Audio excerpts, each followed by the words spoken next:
என் அன்பு குழந்தையே, உன்னுடைய வாழ்க்கையை நினைத்து நீ பயந்து கொண்டிருந்தால் இந்த பதிவு நிச்சயமாய் உனக்கானது. நீ பலவற்றை வாயால் பேசிக்கொண்டே இருக்கிறாயே தவிர எதையும் செயலாக செய்வதில்லை. அதற்கு காரணம் உன்னுடைய உடல் மற்றும் மனதின் பலவீனமே ஆகும். அதனால் உடலையும் மனதையும் பலமாக்கு.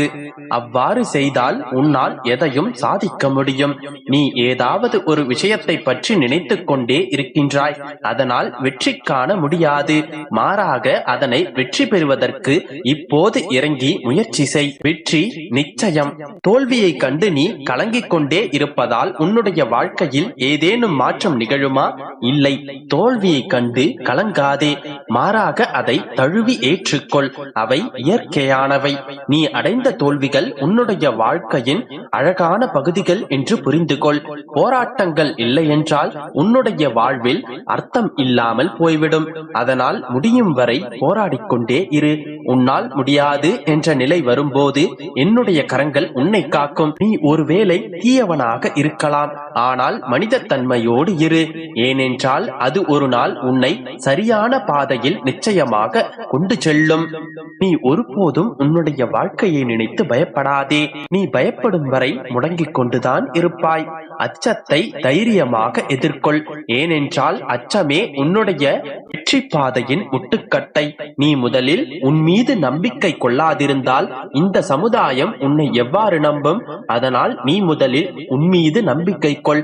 வாழ்வில் தேவையான அனைத்து சக்திகளும் உனக்குள்ளேயே உள்ளது. அவ்வாறு நீ உன் மீது நம்பிக்கை கொண்டால் என்றோ ஒரு நாள் உன்னுடைய சரித்திரம் இவ்வுலகின் சரித்திரமாக மாறும். அதே சமயம் எந்த நிலையிலும் நம்பிக்கையை இழக்காதே. எப்போதும் வீரமாகவும் தைரியமாகவும் இரு. அதே சமயம் பொறுமையாகவும் இரு. இந்த இரண்டையும் நீ சரியாக கடைபிடித்தால் உன்னுடைய வெற்றியை இனி யாராலும் தடுக்க முடியாது. வாழ்க்கையை நினைத்து பயப்படாதே. வாழ்க்கை என்பது இன்பமும் துன்பமும் நிறைந்ததுதான். ஆனால் உன்னுடைய வாழ்க்கையில் துன்பம் இல்லாவிடின் இன்பத்தின் சுவையை உன்னால் சுவைக்க முடியுமா? முடியாதல்லவா? இன்று துன்பம் வந்திருக்கலாம், நாளை இன்பம் வரும். கலங்காதே. நீ காலம் முழுவதும் துன்பத்திலேயே இருக்க வேண்டிய அவசியமில்லை. ஏனெனில் யாரும் ஆயுள் முழுவதும் துன்பத்திற்கே ஆளாவதில்லையே. இன்று கலங்குபவன் நாளை மகிழ்வான். இதுவே நான் வகுத்த நியதி. உனக்கு வரும் ஒவ்வொரு துன்பத்திற்கும் ஒவ்வொரு காரணங்கள் உள்ளது. அதோடு அந்த காரணங்கள் பல வாய்ப்புகளை கொண்டு வரும். அதனால் வாழ்வில் கிடைக்கும் வாய்ப்புகளை எப்போதும் தவற விட்டு விடாதே. நீ ஒருபோதும் காலத்தை எதிர்பார்த்து காத்திருக்காதே. மரணம் எப்போது வேண்டுமானாலும் வரலாம். அதற்கு நீ நான் என்கின்ற பாகுபாடே கிடையாது. அதே போல் காத்திருக்கும் வரை உன்னால் சாதிக்க முடியாது.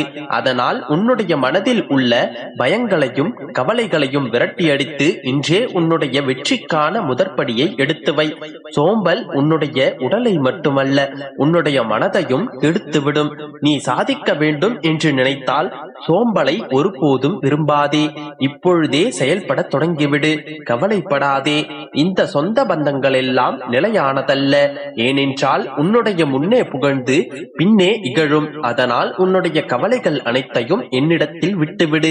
எனக்கும் உனக்கும் உள்ள தொடர்பே உண்மையானது. எதற்காகவும் பயப்படாதே. நான் உன்னை பாதுகாத்துக் கொண்டிருக்கின்றேன். அதனால் உன்னுடைய முழு மனதையும் என்னிடத்தில் செலுத்து. பிரார்த்தனை செய். உன்னுடைய துன்பம் பயம் என அனைத்தும் விலகிவிடும். கவலைப்படாதே மகனே. உன்னுடைய வாழ்க்கையில் உள்ள அனைத்து பிரச்சனைகளும் தீரும் காலம் வந்துவிட்டது. நீ பயப்படாமல் இரு. நல்லதே நடக்கும்.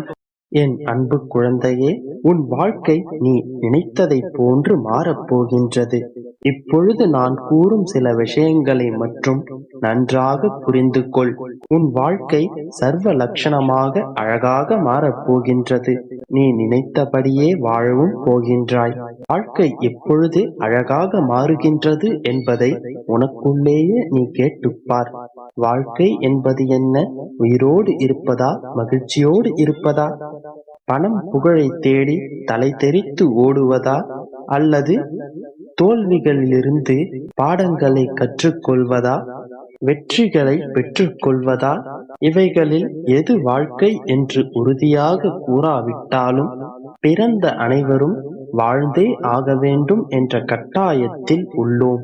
வாழ்க்கை என்பது ஒரு அனுபவம். மனிதருக்கு மனிதன் அது மாறுபடும்.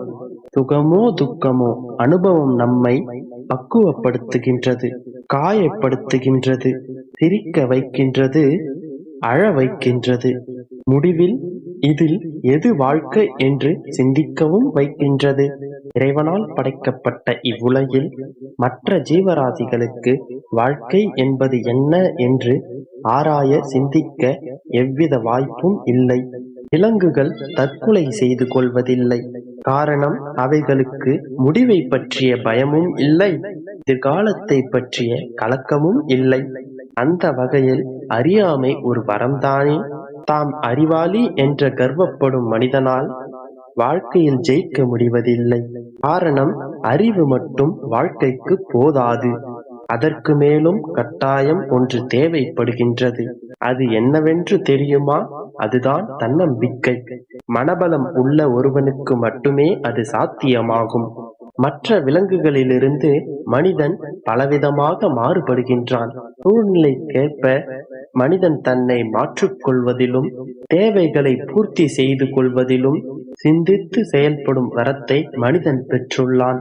நம்மை விட பலசாலி யானை, நம்மை விட வேகமானது குதிரை, நம்மை விட உழைப்பில் சிறந்தது கழுதை. இப்படி விலங்குகள் மனிதனை விட பல மடங்கு பலசாலியாக இருந்தாலும் நாம் தான் இவைகளை அடக்கி ஆள்கின்றோம். காரணம், மனிதன் மட்டுமே மனபலம் கொண்டவன்.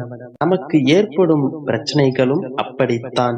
அதனை அடக்கி ஆளும் சக்தி நம்மிடம் உள்ளது. நம்பிக்கை எனும் வானவில் நம்மிடம் எப்பொழுதும் இருக்க வேண்டும். வானவில் தோன்றும் போது வானம் அழகாகின்றது. நம்பிக்கை தோன்றும் பொழுது வாழ்க்கை அழகாகின்றது. அசையாத நம்பிக்கை என்று உன் மனதில் இருந்தாலே போதும். இவ்வுலகில் எதையும் நீ சாதித்து விடலாம். எந்த சூழ்நிலையிலும் எல்லாம் முடிந்துவிட்டது, இனி செய்ய ஒன்றும் இல்லை என்று கையை விரிப்பதை நிறுத்திக்கொள். இன்னும் எதுவும் முடியவும் இல்லை, ஆரம்பிக்கவும் இல்லை. ஒவ்வொரு நாளும் ஒவ்வொரு நொடியும் புதிய ஆரம்பமே. ஒவ்வொரு இரவும் முடிவென்றால் ஒவ்வொரு விடியலும் ஆரம்பமே. உன் வாழ்க்கை இனி நல்லபடியாக ஆரம்பமாகும். நம்பிக்கையோடு இரு.